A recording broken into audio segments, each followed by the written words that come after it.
ကွန်ပျူတာတိုင်းမှာသူ့ရဲ့ကိုယ်ပိုင်ခလုတ်တွေနဲ့ပေါက်တွေရှိကြပါတယ်။ဒီဗီဒီယိုထဲမှာတော့အသုံးများဆုံးအစိတ်ပိုင်းချို့အကြောင်းသူတို့ကိုဘာအတွက်သုံးလဲဆိုတာနဲ့ဘယ်လိုခွဲခြားသိမြင်နိုင်မလဲဆိုတာကိုပြောပြသွားမှာပါ။ Power ခလုတ်လိုမျိုးခလုတ်အချို့ကတော့ကမ္ဘာသုံးခလုတ်တွေဖြစ်ပြီးတင့်မှာရှိတဲ့ကွန်ပျူတာမျိုးစားပေါ်မူတည်ပြီးအရှေ့ဘက်အနောက်ဘက်စကရင်ရဲ့အနောက်ဘက်ဒါမှမဟုတ်စက်အဖုံးကိုဖွင့်လိုက်တဲ့အခါအတွင်းပိုင်းမှာရှိနေတတ်ပါတယ်။ Power socket ကတော့ power ကြိုးကိုချိတ်ဆက်ရမယ့်နေရာဖြစ်ပြီးတင့်မှာလက်တော့ရှိတယ်ဆိုရင်တော့အားသွင်းပေါက်တစ်ခုပဲပါဝင်မှာဖြစ်ပါတယ်။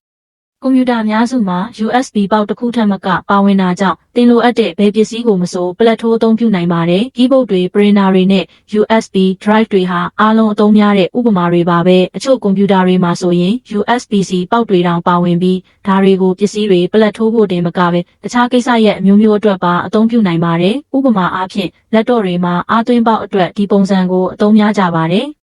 တင့်မှာ desktop ရှိတယ်ဆိုရင်တော့ monitor ကိုချိတ်ဆက်ဖို့ monitor ပေါက်ကိုအသုံးပြုရမှာပါ။ HDMI ကနေအခုနောက်ကပြောခဲ့တဲ့ USB-C ပုံစံအထိ monitor ချိတ်ဆက်မှုအမျိုးအစားတော်တော်များများရှိပါတယ်။တင့်မှာ laptop ရှိတယ်ဆိုရင်လည်းတင့်တော်တဲ့ပစ္စည်းကိရိယာရှိတဲ့၍ဒီချ monitor တစ်ခုကိုချိတ်ဆက်နိုင်ပါတယ်။ဒီစော်လေးပေါက်ကိုရှာပြီးသက်ဆိုင်ရာကြိုးကိုပလက်ထိုးလိုက်ရုံပါပဲ။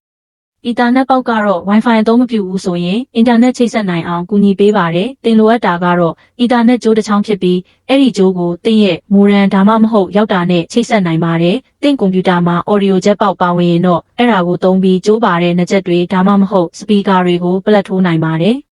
တင့်ကွန်ပျူတာရဲ့တက်တန်းနဲ့ထုတ်လုပ်တဲ့ကုမ္ပဏီပေါ်မူတည်ပြီး disk drive ပါခြင်းမှလည်းပါလိမ့်မယ်။ disk drive ကိုတော့ CD DVD ဒါမှမဟုတ် Blu-ray disc တွေကိုထည့်သွင်းဖို့အသုံးပြုနိုင်ပါတယ်။တင့်မှာဒီလိုပုံစံတူပေါက်တွေရှိနေတယ်ဆိုရင်တော့ဒါတွေက mouse keyboard